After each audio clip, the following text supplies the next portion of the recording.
കേന്ദ്ര സർക്കാർ പുതിയ നികുതി ഘടന പ്രഖ്യാപിച്ചതോടെ പ്രതീക്ഷയിലാണ് ഗൃഹോപകരണ വാഹന വിപണി. പുതിയ നികുതി ഘടന നിലവിൽ വരുന്നതോടെ വാഹന വിലയിൽ 1 ലക്ഷം രൂപ വരെ കുറവ് വരും എന്നാണ് കരുതുന്നത്.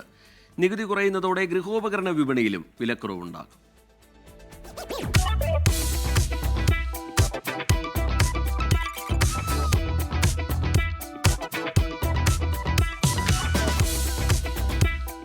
ചരക്കു സേവന നികുതിയിലെ പുതിയ സ്ലാബുകൾ ഈ മാസം 22 മുതൽ നിലവിൽ വരുന്നതോടെ വാഹന ഗൃഹോപകരണ വിപണിയിൽ വലിയ മാറ്റങ്ങളാണ് പ്രതീക്ഷിക്കുന്നത്.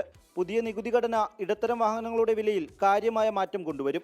നിലവിലുള്ള 12, 28 സ്ലാബുകൾക്ക് പകരം 5, 18 സ്ലാബുകൾ വരുന്നതോടെ വാഹനങ്ങളുടെ വിലയിൽ 1 ലക്ഷം രൂപ വരെ കുറവ് പ്രതീക്ഷിക്കുന്നുണ്ട്.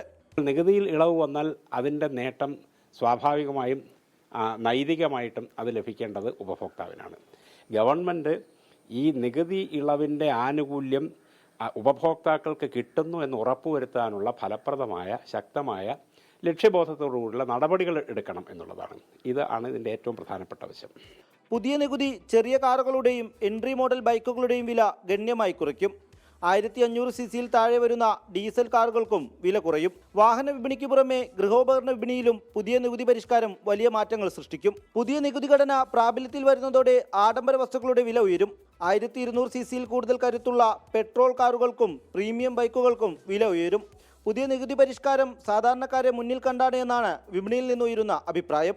പുതിയ GST സ്ലാബുകൾ നടപ്പാക്കുന്നത് വലിയ പ്രതീക്ഷയോടെയാണ് വാഹന വിപണി നോക്കിക്കാണുന്നത്. ഇടത്തരം വാഹനങ്ങൾക്ക് വില കുറയുന്നത് സാധാരണക്കാർക്കും ആശ്വാസമാകും. ക്യാമറ പേഴ്സൺ VS രാഹുലിനൊപ്പം റാഫി കരീം, 24 കൊച്ചി.